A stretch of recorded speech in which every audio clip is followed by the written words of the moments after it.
Le titre de ce livre, Le dessein éternel de Dieu, le titre de ce livre, Le dessein éternel de Dieu, de la création de l'homme à l'image de Dieu, de la création de l'homme à l'image de Dieu. Nous sommes au chapitre 5, le titre du chapitre 5, le dernier Adam.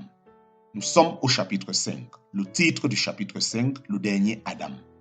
Chapitre 5, partie C. Chapitre 5, partie C. Tous les types et ombres de sacrifices étaient destinés à faire comprendre aux pécheurs qu'un Dieu de justice ne peut excuser le péché. Il peut le pardonner lorsqu'il a été expié, mais il ne peut l'excuser. Il est évident que le sang des taureaux et des boucs ne peut ôter le péché. Ces sacrifices étaient simplement une image. Ces sacrifices étaient simplement une image. Quelqu'un devait venir faire le sacrifice acceptable une fois pour toutes. Ce moment est enfin arrivé. Jésus est né d'une vierge, descendant du roi David, dans la ville de Bethléem, dans la province de Judée. Descendant de Jacob, de la sémence d'Abraham, il était la sémence promise de la femme qui devait écraser la tête du serpent. Mais au cours de ce processus, exactement comme les Écritures l'avaient dit, il serait lui-même blessé à mort et son sang ferait l'expiation des péchés de la multitude. Dans Colossiens chapitre 2, verset 17, l'apôtre Paul a écrit, en parenthèse, les jours de fête et toutes les cérémonies et les sacrifices qui en découlent, fermez la parenthèse, sont l'ombre des choses à venir. Mais le corps est en Christ. Pour vous faire une idée de ce que cela signifie, imaginez-vous debout sur le côté est d'un grand bâtiment, à peu près au moment où le soleil se couche à l'ouest. Les ombres s'allongent. Les ombres s'allongent. Vous entendez les pas d'une personne qui marche vers l'est, du côté nord du bâtiment. Vous ne pouvez pas le voir, mais en regardant vers le nord, vous pouvez voir son ombre parallèle à celle du bâtiment et qui s'allonge avec le bruit de chaque pas. Plusieurs éléments de cette ombre vous sont familiers et vous attendez avec impatience de voir qui le projette. Soudain, alors que vous regardez, l'objet de cette ombre émerge de l'angle du bâtiment. Lorsqu'il arrive en pleine lumière, vous le reconnaissez.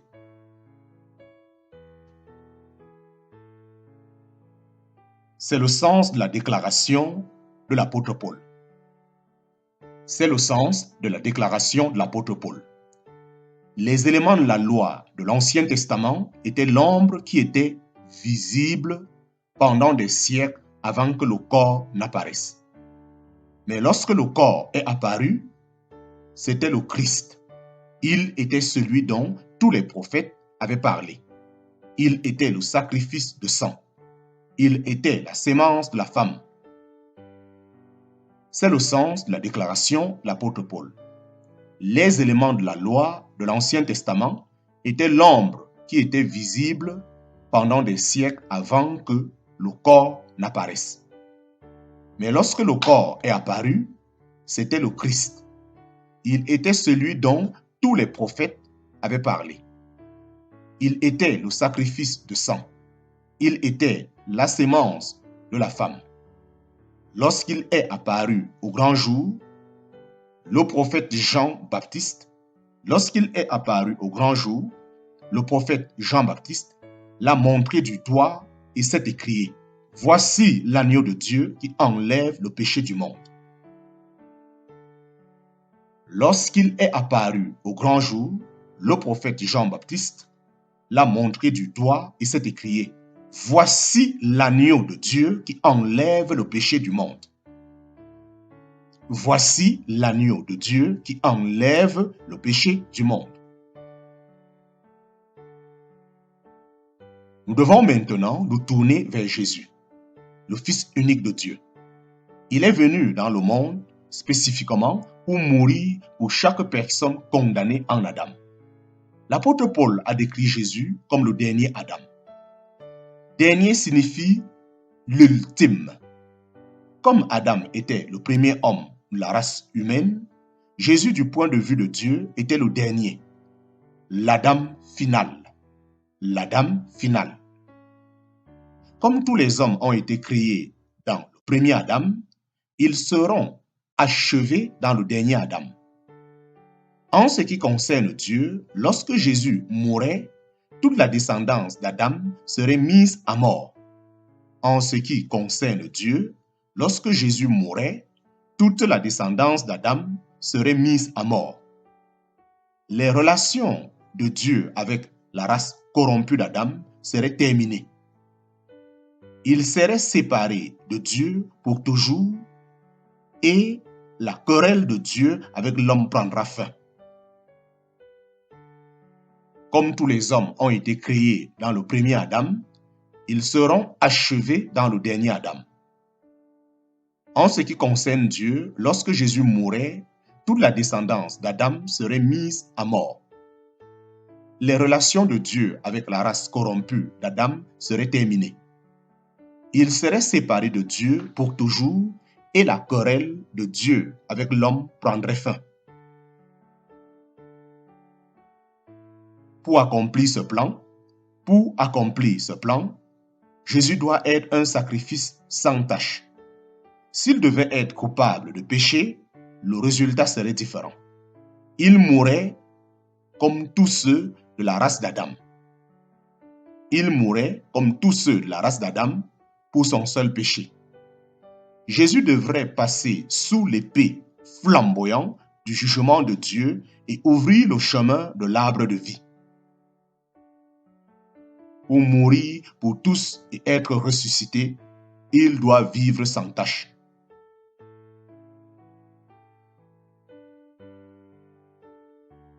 Jésus devrait passer sous l'épée flamboyante du jugement de Dieu et ouvrir le chemin de l'arbre de vie. Pour mourir pour tous et être ressuscité, il doit vivre sans tache. Les Écritures affirment à plusieurs reprises que Jésus est le Sauveur. Dans l'Ancien Testament, Dieu dit « C'est moi, avant moi, aucun Dieu n'a été formé, et il n'y en aura pas après moi. Je suis l'Éternel, en parenthèse, Jéhovah, et en dehors de moi, il n'y a pas de Sauveur. »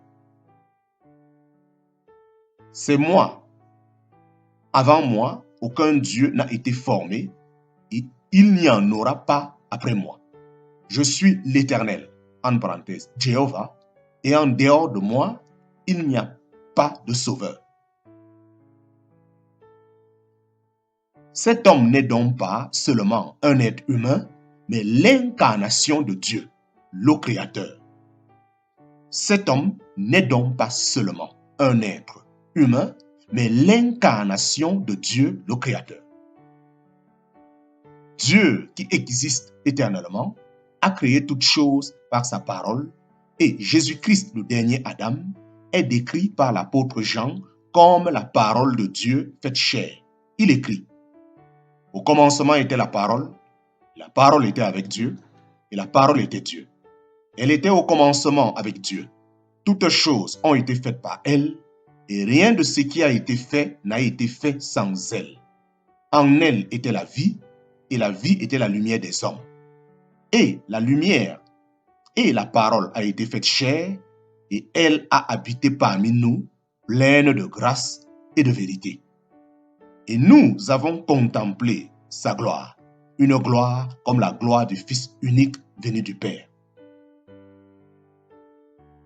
Cet homme n'est donc pas seulement un être humain, mais l'incarnation de Dieu, le Créateur. Dieu qui existe éternellement a créé toutes choses par sa parole. Et Jésus-Christ, le dernier Adam, est décrit par l'apôtre Jean comme la parole de Dieu faite chair. Il écrit: au commencement était la parole, Et la parole était avec Dieu, et la parole était Dieu. Elle était au commencement avec Dieu. Toutes choses ont été faites par elle, et rien de ce qui a été fait n'a été fait sans elle. En elle était la vie, et la vie était la lumière des hommes. Et la parole a été faite chair, et elle a habité parmi nous, pleine de grâce et de vérité. Et nous avons contemplé sa gloire, une gloire comme la gloire du Fils unique venu du Père. De nombreux enseignants religieux et gourous autoproclamés ont occupé la scène de l'histoire. Jésus n'était pas l'un d'entre eux. Il était la parole incarnée de Dieu.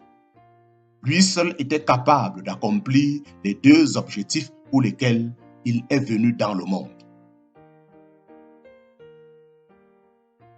Le premier était de faire connaître le Père.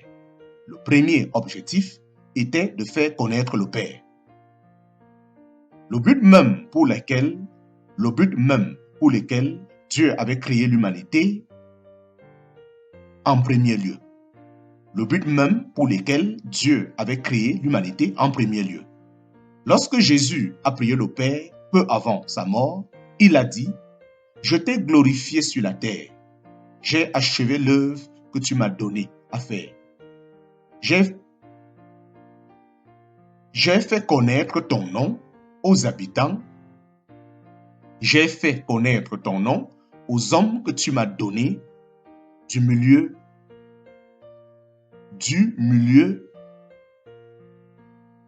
du monde. Je t'ai glorifié sur la terre, j'ai achevé l'œuvre que tu m'as donnée à faire. J'ai fait connaître ton nom aux hommes que tu m'as donnés du milieu de ce monde. Le premier but était de faire connaître le Père. Le but même pour lequel Dieu avait créé l'humanité en premier lieu. Le but même pour lequel Dieu avait créé l'humanité en premier lieu. Lorsque Jésus a prié le Père peu avant sa mort, il a dit « Je t'ai glorifié sur la terre, j'ai achevé l'œuvre que tu m'as donnée à faire. J'ai fait connaître ton nom aux hommes que tu m'as donnés au milieu de ce monde. » Les hommes qui ont vécu et voyagé avec Jésus ont vu dans son caractère et dans toutes les œuvres qu'il a faites l'image manifestée du Père. L'image manifestée du Père. Comme le dit l'Écriture, nul n'a jamais vu Dieu, mais le Fils unique est celui qui l'a fait connaître. En parenthèse, pleinement révélé. Les hommes qui ont vécu et voyagé avec Jésus ont vu dans son caractère et dans toutes les œuvres qu'il a faites l'image manifeste du Père. Comme le dit l'Écriture, nul n'a jamais vu Dieu, mais le Fils unique est celui qui l'a fait connaître. En parenthèse, pleinement révélé. Le deuxième objectif était de sauver les pécheurs. Le deuxième objectif était de sauver les pécheurs. Jésus a dit de lui-même, le Fils de l'homme est venu chercher et sauver ce qui était perdu. Le Fils de l'homme est venu chercher et sauver ce qui était perdu. Toute l'humanité avait été perdue lors de la chute d'Adam. Désormais, au lieu d'être à l'image de Dieu, les gens sont nés dans le monde morts dans la faute et le péché. L'accès à l'arbre de vie avait été perdu par Adam. Jésus est venu pour rétablir cet accès. La naissance de Jésus-Christ est aussi importante que la création d'Adam. Jésus-Christ est un pivot de l'histoire parce que lui seul a inversé la tragédie de la chute d'Adam. Le deuxième objectif était de sauver les pécheurs. Jésus a dit de lui-même, le Fils de l'homme est venu chercher et sauver ce qui était perdu.